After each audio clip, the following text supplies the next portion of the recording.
Nilambur government മാനവിക higher secondary സ്കൂളിലെ നിർമ്മാണ പ്രവർത്തികളിൽ വലിയ തോതിലുള്ള ക്രമക്കേടും അഴിമതിയാണ് നടന്നിട്ടുള്ളത്. നവീകരണം പൂർത്തിയാക്കിയ പൈതൃക കെട്ടിടത്തിലെ സയൻസ് ലാബിലെ ഉത്തരം അടർന്നു വീഴുന്നത് ഇപ്പോൾ അടുത്താണ് നമ്മൾ മാധ്യമങ്ങളും പത്രങ്ങളൊക്കെ അത് റിപ്പോർട്ടും ചെയ്തതാണ്. ആ സയൻസ് ലാബിലെ ആ ഉത്തരം തകർന്നു വീഴുമ്പം അവധി ദിവസം ആയതുകൊണ്ട് മാത്രമാണ് നമ്മൾ വലിയൊരു ദുരന്തത്തിൽ നിന്ന് രക്ഷപ്പെട്ടത്. 2021-22 കാലഘട്ടങ്ങളിൽ 1,25,00,000 രൂപയാണ് സ്കൂളിൻ്റെ വികസന പ്രവർത്തനങ്ങൾക്കും നവീകരണത്തിനുമായിട്ട് മാറ്റി വെച്ചിട്ടുള്ളതെന്നാണ് അധികാരികളിൽ നിന്ന് നമുക്ക് കിട്ടിയിട്ടുള്ളത്.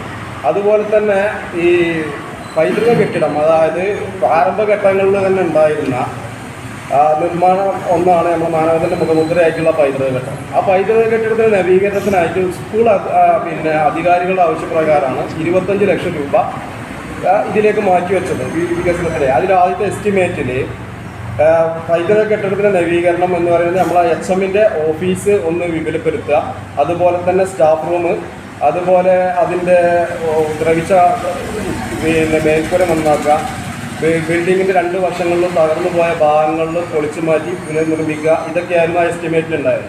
പക്ഷേ കരാറുകാരന് സാമ്പത്തിക ലാഭം ഉണ്ടാക്കാൻ വേണ്ടിയിട്ട് അതുമൂലം അധികാരവർഗം ചെയർമാനും എംപികളും അടക്കമുള്ള അധികാരവർഗത്തിൻ്റെയും ഭരണവർഗത്തിൻ്റെയും കീശ വീർപ്പിക്കുക എന്നുള്ള ഒറ്റ ലക്ഷ്യം വെച്ചിട്ട് റിവേഴ്സ് എസ്റ്റിമേറ്റ് ചെയ്യാണ്ട്. റിവേഴ്സ് എസ്റ്റിമേറ്റിലൂടെ ഈ സംഗതി, അതായത് നമ്മളെ HMൻ്റെ റൂമും അതുപോലെ തന്നെ ആ വരാന്തയും മാത്രം ടൈല് പാകുകയും, ആ ടൈൽ തന്നെ ഇപ്പം പല ഭാഗങ്ങളിലും അടർന്നു പോയി എന്നുള്ളൊരു പരാതിയൊക്കെ വരുന്നുണ്ട്. ആ ടൈല് പാകുകയും അതിനോടൊപ്പം ചില ഭാഗങ്ങളിൽ മാത്രം ഇത്തരത്തിൽ കഴുക്കോ പട്ടികയ്ക്ക് പകരം ഇരുമ്പ് ചെയ്ത് ബാക്കി എല്ലാ സ്ഥലങ്ങളും അങ്ങനെ തന്നെ ചെയ്തിട്ടൊക്കെയാണ്. അതുപോലെ തന്നെ ദ്രവിച്ചു പോയ കഴുക്കോലും ഉത്തരങ്ങളും പലക അടിച്ച് കണ്ട് മറച്ച് വെച്ചിട്ട് അതിൽ പെയിൻ്റ് അടിച്ച് മറച്ചൊക്കെയാണ്. അങ്ങനെയാണ് ഇപ്പോൾ ചെയ്തിട്ടുള്ളത്. ആ പ്രവൃത്തിയിൽ വൻ അഴിമതി തന്നെയാണ് നടന്നിട്ടുള്ളത്. അതായത് ബിനാമി കരാറുകാരെ വെച്ച് കണ്ട് നഗരസഭ ചെയർമാൻ അടക്കം, വിദ്യാഭ്യാസ സ്റ്റാൻഡിംഗ് കമ്മിറ്റി ചെയർമാൻ അടക്കം, പഞ്ചായത്ത് നഗരസഭയുടെ സെക്രട്ടറി അടക്കം ഇതിൽ വൻ അഴിമതിക്ക് പങ്കാളികളാണ്. 2021-22 കാലഘട്ടത്തിൽ 1,25,00,000 രൂപയും 2022-23 കാലഘട്ടത്തിൽ 1,10,00,000 രൂപയാണ് നിലമ്പൂർ മാനവേദൻ സ്കൂളിനും വേണ്ടിയിട്ട് ഈ നഗരസഭ മാറ്റിവെച്ചിട്ടുള്ളത്. ആ പ്രവർത്തനങ്ങളിലും പലതും അഴിമതി ബിനാമി കരാറുകാരെ വെച്ച് നടത്തിയ പ്രവർത്തനങ്ങളാണ്. അതിലൊക്കെ വൻ അഴിമതികൾ തന്നെയാണ് നടന്നിട്ടുള്ളത്. അതുപോലെ തന്നെ ഫർണിഷിങ്ങിന്, അതിൽ സ്കൂളിൽ നടത്തിയ ഫർണിഷിങ്ങൾ, അതുപോലെ അവിടെ ഉണ്ടാക്കിയ ഗ്രൗണ്ട്, അതുപോലെ ആ ഗ്രൗണ്ടുമായി ബന്ധപ്പെട്ടുള്ള ചുറ്റുമതിൽ, അതുപോലെ സ്കൂളിനെ ബന്ധിപ്പിക്കുന്ന റോഡ്, ഈ റോഡ് നിർമ്മാണം പൂർത്തീകരിച്ച് ദിവസങ്ങൾക്ക് അങ്ങനെ തറച്ചുണ്ടായി. അതുപോലെ തന്നെ ചുറ്റുമതിൽ നിർമ്മാണം ഒരു തല കഴിഞ്ഞ മറ്റു തലയിൽ മുട്ടണിയും മുമ്പ് തന്നെ ചുറ്റുമതിലും തകർന്നു. അപ്പോൾ ഈ പ്രവർത്തനങ്ങളിലൊക്കെ ഉണ്ടായിട്ടുള്ള ക്രമക്കേടുകളും വിശാലമായൊരു അന്വേഷണം, സമഗ്രമായൊരു അന്വേഷണം നടത്തിയിട്ട്, സുതാര്യമായൊരു അന്വേഷണം നടത്തിയിട്ട് ഈ അഴിമതിക്ക് പങ്കാളികളായ ചെയർമാൻ അടക്കമുള്ള, വിദ്യാഭ്യാസ സ്റ്റാൻഡിംഗ് കമ്മിറ്റി ചെയർമാൻ അടക്കമുള്ള, നഗരസഭ സെക്രട്ടറി അടക്കമുള്ള ആളുകൾ നിയമപരമായിട്ട് അവർക്കെതിരെ നടപടി സ്വീകരിക്കണമെന്നും, അതുപോലെ തന്നെ ഈ നഗരസഭയ്ക്ക് ഉണ്ടായ സാമ്പത്തിക നഷ്ടം, അതായത് നഗരസഭയുടെ സാമ്പത്തിക നഷ്ടം എന്ന് പറയുന്നത് നമ്മളെ നികുതി പണത്തിലുണ്ടായ നഷ്ടമാണ്. ആ സാമ്പത്തിക നഷ്ടം ഇവരിൽ നിന്ന് ഈടാക്കണമെന്നാണ് ഈ നിലമ്പൂർ യൂത്ത് കോൺഗ്രസിൽ പറയാനുള്ളത്. അതുപോലെ തന്നെ ഫർണിഷിങ്ങിൽ IT ലാബിൽ നടത്തിയ ഫർണിഷിങ്ങിൽ വൻ അഴിമതിയാണ് നടന്നിട്ടുള്ളത്. IT ലാബിൽ അവിടെ നടന്ന ബെഞ്ചും ഡെസ്കും വാങ്ങുന്നതിന്, ഒരു ബെഞ്ചും ഒരു ഡെസ്കും അടങ്ങുന്ന കോംബോ, അതായത് ഒരു ജോഡി, ഈ ജോഡിക്ക് 10,000 രൂപയാണ് ഇവർ ബില്ലിട്ടിട്ടുള്ളത്. 6,000 രൂപക്ക് അത് ലഭിക്കാവുന്നതും അതിന് വേറെ ടെൻഡറുകൾ ക്ഷണിച്ച് അതിലും താഴേക്ക് നമുക്കിത് ചെയ്യാവുന്ന പദ്ധതികളാണ്. അതൊന്നും ചെയ്യാതെ, ടെൻഡർ പോലും ചെയ്യാതെ സ്വന്തക്കാർക്ക് വർക്ക് കൊടുത്തിട്ട് ഇതിൽ നിന്നും വലിയൊരു സാമ്പത്തിക നേട്ടമാണ് ഈ നഗരസഭ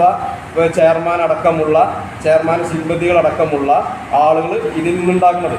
ഈ 18 മാസം 19 മാസ കാലഘട്ടത്തിനുള്ളിൽ കോടിക്കണക്കിന് രൂപയുടെ അഴിമതിയാണ് നഗരസഭയിൽ നടന്നിട്ടുള്ളത്. അത് ബഹുമാനപ്പെട്ട പ്രതിപക്ഷ നേതാവിൻ്റെ നേതൃത്വത്തിലുള്ള പ്രതിപക്ഷ അംഗങ്ങൾ ഇത് വ്യക്തമായിട്ട് പലപ്പോഴും പുറത്തു പറയുന്നതാണ്, പരസ്യമായിട്ട് പറഞ്ഞിട്ടുള്ള കാര്യങ്ങളാണ്. ഇത് നമുക്ക് കിട്ടുന്നതും ഈ അധികാരവർഗത്തിൽ നിന്ന് തന്നെ ഈ ആളുകളിൽ നിന്ന് തന്നെ അതിനുള്ളിൽ നടക്കുന്ന അഴിമതിനെ നമ്മൾക്ക് അറിയുന്നുണ്ട്. അതുപോലെ തന്നെ ഇതിൽ നടക്കുന്ന ഒരു വിഷയം എന്താ വെച്ച് കഴിഞ്ഞാൽ നഗരസഭയുടെ പണം നഗരസഭ നീക്കി മാറ്റിയിട്ട് ആ പണം മാനവേദൻ സ്കൂളിലൂടെ നിക്ഷേപിച്ച് അതൊരു സ്വന്തം പോക്കറ്റിലേക്ക് ആക്കുന്ന ഷെൽഫായ സേഫ്റ്റിയുള്ള ഒരു ഷെൽട്ടറായിട്ട് ഒരു മാനവേദൻ ഉപയോഗിക്കാം. അത് സ്വന്തം പോക്കറ്റിലേക്ക് നേരിട്ട് എത്തിക്കുന്നതിന് പകരം മാനവേദൻ സ്കൂൾ എന്നുള്ള ഒരു സംവിധാനം വെച്ചിട്ട് അതിലൂടെ ഈ പണം ഈ നഗരസഭാ ചെയർമാനും സ്റ്റാൻഡിംഗ് കമ്മിറ്റി ചെയർമാനും ഭരണ കക്ഷികളും അതിനോടൊപ്പം അധികാരവർഗങ്ങളും അത് പോക്കറ്റിലാക്കുകയാണ്. അതാണ് ഇപ്പോൾ നഗരസഭയിൽ നടന്നുകൊണ്ടിരിക്കുന്നത്. ഇപ്പം ഞങ്ങൾ നിലമ്പൂർ നഗര മുനിസിപ്പൽ യൂത്ത് കോൺഗ്രസ്സിന് പറയാനുള്ളത് ഈ പ്രവർത്തികൾ, അതായത് കഴിഞ്ഞ സാമ്പത്തിക വർഷങ്ങളിൽ നടന്ന നിലമ്പൂർ മാനവേദൻ ഹയർ സെക്കൻഡറി സ്കൂളിൽ നടന്ന നിർമ്മാണ പ്രവൃത്തികൾ, ഗ്രൗണ്ട് അടക്കം, ചുറ്റുമതിലടക്കം, ഈ ബിൽഡിംഗ് നിർമ്മാണങ്ങളടക്കം, അതുപോലെ തന്നെ റോഡടക്കമുള്ള എല്ലാ നിർമ്മാണ പ്രവൃത്തികളും സമഗ്രമായൊരു അന്വേഷണത്തിന് മുന്നോട്ട് വെക്കണമെന്നും അതുപോലെ തന്നെ സുതാര്യമായ അന്വേഷണം നടത്തി കുറ്റക്കാരെ കണ്ടെത്തി അവർക്ക് നിയമപ്രകാരമുള്ള ശിക്ഷയും അതിനോടൊപ്പം തന്നെ അവരിലൂടെ നഗരസഭയ്ക്കുണ്ടായ സാമ്പത്തിക നഷ്ടം, ആ സാമ്പത്തിക നഷ്ടം അവരിൽ നിന്ന് തന്നെ ഈടാക്കിക്കൊണ്ട് ആ നഷ്ടം നികത്തണം എന്നും തന്നെയാണ് യൂത്ത് കോൺഗ്രസ്സിന്, നിലമ്പൂർ മുനിസിപ്പൽ യൂത്ത് കോൺഗ്രസ്സിന് പറയാനുള്ളത്. ഞങ്ങൾ ഈ വിഷയം വെച്ചിട്ട് ഓംബുഡ്സ്മാനും അതുപോലെ തന്നെ director of vigilance and anti corruption തിരുവനന്തപുരത്തിനും അതുപോലെ തന്നെ vigilance DYSP anti corruption vigilance DYSP മലപ്പുറത്തും ഞങ്ങൾ പരാതി കൊടുത്തിട്ടുണ്ട്. ഈ പരാതിയുമായി മുന്നോട്ട് പോകാൻ തന്നെയാണ് ഞങ്ങളുടെ തീരുമാനം. ഈ പരാതിയിൽ തെളിവെടുപ്പിന് വരുമ്പം അതിനുള്ള ശക്തമായ തെളിവുകളും ഞങ്ങളുടെ കയ്യിലുണ്ട്. ആ തെളിവുകളുമായി ഞങ്ങൾ മുന്നോട്ട്